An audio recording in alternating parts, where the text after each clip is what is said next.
Hola, ¿qué tal?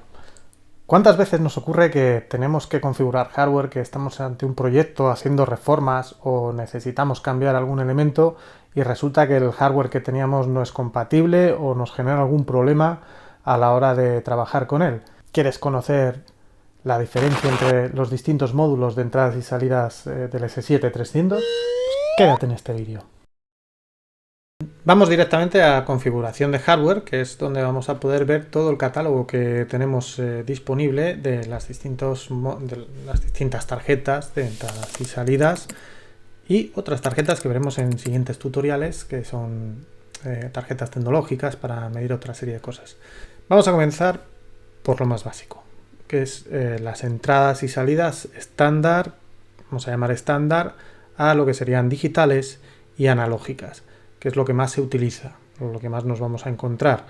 Porque cualquier máquina que nos encontremos pues necesita recibir señales de pulsatería, de sensórica, necesita enviar señales para pilotar contactores, válvulas, nos llegan informaciones de sensores analógicos para medir temperaturas, para medir no sé, presión, para medir a veces caudal también, aunque el caudal se mide de otra manera que veremos cuando veamos elementos tecnológicos, o simplemente intercambio entre otros equipos que trabajan con señales estándar, pues un variador de frecuencia, por ejemplo, que no esté conectado por bus, la consigna o la velocidad real o datos te los puede mandar por señal analógica. Dentro de la gama SM300 podríamos encontrarnos con módulos de entradas digitales que se escribe habitualmente comenzando con DI, y 300 es el formato del S7-300. Veremos en otros capítulos que tenemos otros formatos de periferia que son más pequeños y no van acoplados directamente, bueno, son más pequeños o se pueden utilizar estos mismos con una cabecera que no es CPU, pero lo veremos en vídeos posteriores. Bien, bajo el catálogo DI300 nos podemos encontrar distintos tipos de módulos de entradas. Voy a colocarme un poquito por aquí para no estorbar demasiado. Habitualmente y desde luego en los últimos tiempos, cuando hablemos de entradas digitales siempre vamos a estar pensando en 24 voltios, ¿no? Pero no siempre es así, o no siempre ha sido así. Hay equipos que trabajan con entradas digitales con señal en alterna. Cuando no estaba tan extendido el uso de fuentes de alimentación, o las fuentes de alimentación eran pequeñas o eran muy caras, o no tenían una calidad adecuada, se utilizaba mucho para trabajar en maniobra transformadores. Entonces lo único que teníamos eran tensiones, a veces estaban dentro incluso de las tensiones peligrosas. Siempre, ¿cuántas máquinas no hay que pulsas un pulsador y hay 230 voltios ahí detrás, ¿verdad? Ahora eso no se plantea, pero ciertas reformas podéis encontrároslo y bueno, pues que sepáis que existe. ¿Cuál es la manera más sencilla que tenemos para ver de un vistazo todo el catálogo disponible para el S7-300? Si nos vamos al mall de Siemens, ¿no? mall.industry.siemens.com, y nos vamos a sistemas de automatización, S7-300, y vamos viendo los módulos de periferia, módulos digitales. Bien, pues si entramos en módulos de entradas digitales, nos habla de la gama SM321. Veis que hablamos de la gama SM300, pues los modelos 321 terminan en 21, se refiere a los módulos de entradas digitales. Y dentro de las entradas digitales siempre tenemos en mente, los últimos tiempos por lo menos de unos años aquí, que siempre vamos a trabajar con entradas que van a ser simplemente una señal eléctrica que va a recibir el módulo, que es a 24 voltios continuos. Esto no siempre ha sido así, no siempre es así, y de hecho por eso hay distintas opciones. Y tenemos aquí, podemos filtrar, nos permite decir cuántas entradas queremos que tiene el módulo, queremos que tenga un único módulo. Entonces 8, 16, 32 y 64. Si os fijáis son múltiplos de 8. ¿Por qué? Porque 8 es un byte, que es la unidad mínima de computación. Entonces lo que hace es que depende del tamaño o el número por número de entradas, pues nos ocupa más o menos más o menos bytes dentro de la memoria de entradas. Por ejemplo, vamos a elegir 16 y tenemos luego el valor nominal en corriente continua de C. Podemos trabajar con entradas a 24 voltios, que es lo más común, que nos vamos a encontrar, yo diría, en el 99% de los casos, sobre todo en sistemas actuales, o 48 voltios. Pues bueno, hay algunas aplicaciones que trabajarán con fuentes de alimentación de 48 voltios. En Europa, al menos, el estándar se trabaja siempre con 24 voltios. Pero podría ser que en vez de en continua tengamos una máquina que trabaje con alterna. ¿Por qué? Porque en su época pues una fuente de alimentación no era tan barata, no la encontrábamos prácticamente a cualquier precio y de una manera pues muy sencilla. Se hacían incluso las fuentes de alimentación a medida, ¿no? Se las hacían los fabricantes. Entonces no eran tan fiables tampoco, no te generaban, te podían generar averías, y lo que se hacía era trabajar la maniobra en alterna. Y era simplemente introducir un transformador, no para bajar pues de los 380 o los 220 voltios, 230 o 110, ¿no? Si estaríamos trabajando en otras partes que tengan distintas tensiones. Y lo que haces es bajar a una tensión pues que la vas a utilizar para maniobra, o subir, porque si trabajas a 110 voltios en monofásica y necesitas 230 para pilotar bobinas de contactores, por ejemplo, y demás, pues bueno, pues la maniobra la adaptaríamos según el transformador que pondríamos a las necesidades de nuestra máquina. Entonces os podéis encontrar máquinas donde haya pulsatería en la que haya 230 voltios perfectamente. Puede ser incluso que ni siquiera tengan un PLC, o que sí que tengan un PLC pero haya señales que esté mezclado la lógica de PLC con la lógica cableada. Antes se daba mucho, ¿no? Que el PLC las tarjetas eran muy caras y para hacer una maniobra, que es cuando pulso un botón, pues le pongo un relé y el marchaparo lo hago con el relé y lo mínimo lo hace el PLC. Ahora eso es inconcebible. Ahora directamente va todo al PLC y ya. Entonces, si tienes que hacer una reforma y tienes estas señales de esta manera, o bien cambias mucho aparallaje, cambias muchos contactores, muchas bobinas de válvulas y lo adecuas todo a 24 voltios, o si lo vas a hacer simplemente que lo que quieres es introducir toda esa información en el PLC, pues entras con una tarjeta de estas y puedes, pues cada entrada digital, la entrada digital es una señal de, en este caso, entre 120 y 230 voltios. O sea, señales peligrosas, tenerlo en cuenta, porque a veces también vamos a ir a tocar ahí en las bornas, nos vamos a pensar que son 24 voltios y no, hay 230 voltios. Entonces, bueno, todo esto tiene que estar bien señalizado y bien documentado. Bien, ¿qué tienen estos módulos? Por ejemplo, el de alterna. Pues bueno, pues si veis, en este caso hemos elegido que son 16 entradas digitales. El producto está activo. Veis que, pese a ser una tecnología que, bueno, pues no concebiríamos en un proyecto nuevo ahora mismo, pero el producto está activo. O sea, podemos comprarlo sin ningún tipo de problema. Bueno, sin ningún tipo de problema. Estamos en 2022. A lo mejor lo vemos dentro de unos años y no nos acordamos, pero ahora problemas hay hasta para comprar nada. Para cualquier tontería hay problemas y plazos largos.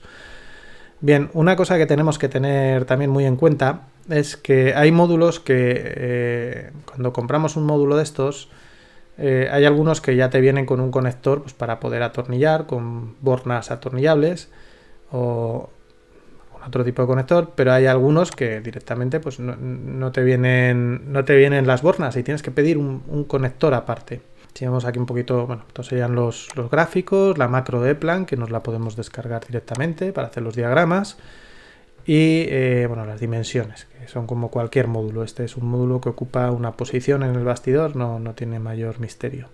Bien, y aquí pues nos dan los accesorios, que son distintos tipos de conectores.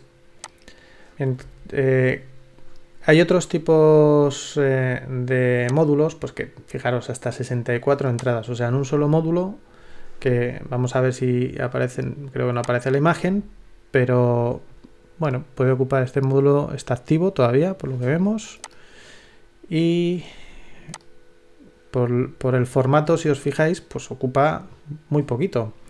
Entonces, ¿qué pasa? Que ocupa muy poquito, evidentemente. El tema de los conectores, pues no vamos a poder ir ahí con 64 cables más la alimentación con sus punteras, cable de 1 milímetro que se utiliza muchas veces, atornillarlo aquí, eso sería pues bastante complicado, ¿no? Entonces hay veces que tenemos distinto tipo de cables. Tenemos otro tipo de cables, pues cables de unos conectores que van a cables planos, o este, por ejemplo, que es un accesorio, ¿no? Que son con bornes a tornillo. Pues como seguramente que salgamos del módulo con un cable plano y tendremos un conector, estos suelen ser de tipo, son unos formatos también estándar, pero que no es tan fácil de conseguir luego cuando vayamos a ir a nuestro almacén, ¿verdad? Entonces el elegir mal o el no elegir el conjunto completo, pues nos puede llegar a que tengamos un módulo y que no tengamos con qué conectar nada. Por lo tanto, tenemos que tener en cuenta cuando elegimos los módulos no solo qué módulo necesitamos, sino qué accesorios necesitamos, porque si no estamos vendidos. O sea, tenemos nuestro equipo, pero ¿cómo le conectamos los cables? Entonces tener cuidado también cuando sea un módulo un poquito fuera de lo común, que tenga accesorios. Y hay algunas marcas que es que no te viene el conector en ningún módulo, ni aunque sea el módulo más básico.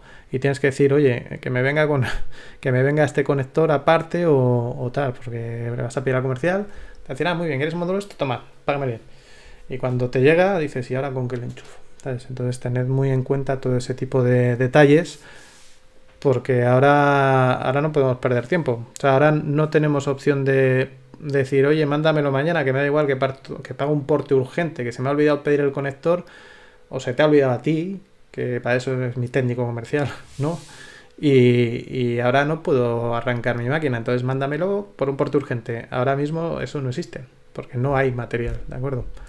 Si vamos un poquito a las hipnosis, ¿no? Sin filtrar todo lo que pueda haber o los tipos, todos los modelos que podemos tener, pues bueno, pues veis que hay unos cuantos y tenemos que saber exactamente cuál necesitamos, cuántas entradas digitales vamos a utilizar, de qué tipo son, si van a ir a 24 voltios y cuál va a ser nuestro conector, porque hay veces que también hacemos, a lo mejor estamos haciendo un retrofitting, ¿no? Estamos modificando una máquina con módulos más antiguos y ya tienen unos conectores. A lo mejor nos puede interesar, pues es utilizar un módulo concreto, porque simplemente quito el conector del otro módulo, quito el módulo y lo enchufo. No tengo que ir cable por cable conectando, con el problema que he añadido, que me puedo equivocar de cable y no funciona. Podemos ver aquí todos esos modelos que hemos visto en el mall, ¿verdad? Y hay uno concreto también que, bueno, pues aquí nos dice Namur, ¿no? Namur y EX, que es el Namur.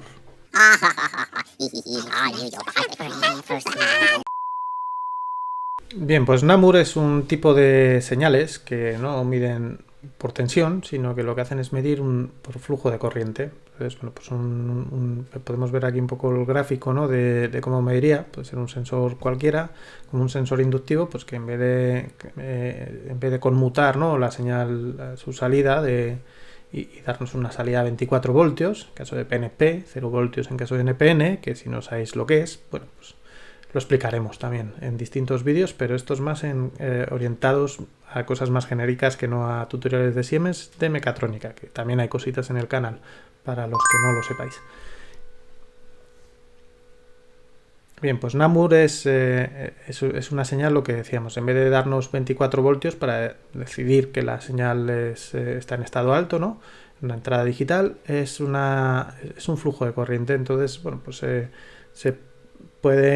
hay instrumentos, ¿no? Que trabajan de esta manera y puede ser, al final, al trabajar en corriente, pues está menos susceptible a errores por caídas de tensión o por fenómenos de perturbaciones electromagnéticas.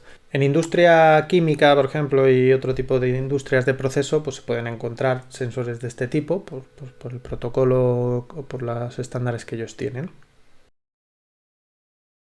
Otro grupo de tarjetas que tenemos dentro de nuestra gama SM serían las tarjetas de salidas digitales. Estas las vamos a reconocer porque terminan en 22. Las tarjetas de entradas, recordad que terminaban en 21, las de salidas terminan en 22. Bien, vamos nuevamente al catálogo de Siemens. y vamos a buscar el módulo de salidas digitales. Bien, veamos aquí qué parámetros podemos por qué filtros podríamos seleccionar el módulo adecuado para nuestra instalación. Bien, en primer lugar, número de salidas. Igual, también son múltiplos de 8. Estaríamos ocupando 1 byte, 2 bytes, en el caso de 16, 4 bytes en el caso de 32, porque estamos siempre duplicando, o 8 bytes en el caso de 64. Bien, vamos a algo habitual que pueden ser 16 entradas. En este formato también os vais a encontrar en muchas ocasiones 32, porque al final es un formato grande en el cual pues, se puede cablear 32 señales de una manera, no vamos a decir cómoda, porque al final es un tocho de cables lo que tenemos que guardar ahí, pero bueno, no es tan complicado. ¿Qué tenemos dentro de las entradas digitales, de las salidas digitales? Vamos a quitar el filtro del número de salidas para poder ver toda la gama que pueda haber en los otros filtros. Tenemos salidas que nos darían una señal PNP, en este caso NPN, depende de cómo configuremos, que sería en corriente continua. Es decir, nos sacaría 24 voltios, 48 voltios o 120 voltios. ¿Qué pasa? Que si elegimos mal y alimentamos la tarjeta o alimentamos lo que sería la parte que nos devolvería a 120 voltios y hemos elegido la tarjeta de 24, pues yo la verdad es que no lo he visto qué pasaría, pero me imagino que algo de humo debe salir y no salen chispas, porque evidentemente pues son tensiones mucho más elevadas para lo que está concebido, ¿no? Lo más habitual que nos vamos a encontrar hoy en día va a ser 24 voltios, porque ya todos los equipos de conmutación o lo que tenemos que pilotar ya está también muy desarrollado y por lo general pues, las bobinas de contactores, por ejemplo, que era lo que más consumía, ya casi todas las hacen de bajo consumo, pueden conectar directamente a las salidas sin generarles problemas. Y si tenemos en corriente alterna, pues podemos tener 120 voltios o 230. Al final trabajan de distinta manera porque evidentemente en corriente alterna pues tenemos una doble polaridad, ¿no? Cuando la onda va para arriba, cuando la onda va para abajo, y en corriente continua tenemos una polaridad simplemente. O sea, tenemos que conectarlo bien porque si no pues no tendremos salida. Y luego pues también el tipo de elemento que hay en la salida puede ser un transistor, puede ser un relé. Cuando trabajamos con transistores, pues evidentemente nos permite trabajar para intensidades de consumo mucho más bajas que si ponemos un relé, pero permite trabajar a frecuencias mucho más rápidas. O sea, si necesitamos una salida que esté no sé, que dé 20 veces por segundo un pulso, pues eso si lo hacemos con un relé, el tiempo de vida del relé va a ser muy bajo y vamos a tener que sustituir el módulo muy rápido. Entonces siempre cuando tenemos conmutaciones muy rápidas tenemos que ir a transistor. Bien, pues las salidas que tenemos disponibles pues nos permiten conectar cargas que consuman 0,3 amperios, 0,5, 1,5, 1 amperio, 2 amperios o hasta 5 amperios. Lo más habitual en transistores es que nos encontremos que nos permita consumir cargas que consuman hasta 0,5 amperios. Esto es por cada punto, o sea, por cada salida, no es el conjunto del módulo. Y luego, muy importante también, menciona aquí, es en cuántos grupos puede estar dividido. Bueno, este en concreto nos dice que admite 4 amperios por grupo. Entonces son 16 salidas digitales y luego nos dice que tendríamos 8 amperios en el módulo completo. O sea, es lo máximo que podríamos trabajar. Pero bueno, son 16 por 0,5. Entonces podrían trabajar los 16 salidas a la vez, sin ningún problema. ¿Qué interpretamos de que nos permite 4 amperios por grupo? Bueno, pues que tenemos dos grupos. Cuando se refiere a que tenemos dos grupos es normalmente las salidas se alimentarán. Necesitamos un común o un contacto donde nosotros introducimos la tensión que luego nos van a dar a nosotros esas salidas y lo que hacemos es que están separadas. Un grupo de 8 8 salidas estarán conectadas a un común, que en caso de que se conecten, nos devolverán lo que hemos introducido en ese común, y el otro grupo pues nos devolverá lo que hemos introducido en el otro común. Es decir, pero si son 24 voltios en continua, pues en un sitio habrá 24 voltios y en otro sitio también hay 24 voltios. Sí, pero pueden ser potenciales distintos. ¿Por qué? Porque a lo mejor nos interesa un grupo, por ejemplo, desconectarle con un contacto cuando hay una emergencia, porque eso se hace, es muy habitual, ¿no? Y decimos, bueno, si yo quito toda la alimentación a las salidas que van a pilotar mis distintos contactores o válvulas, elementos peligrosos, ¿no? Los que van a energizar los elementos que pueden generar un peligro, pues lo que hacemos es que directamente quitamos la alimentación a todo ese potencial, con lo cual sabemos que por mucho que activemos desde el PLC no vamos a recibir salida ninguna.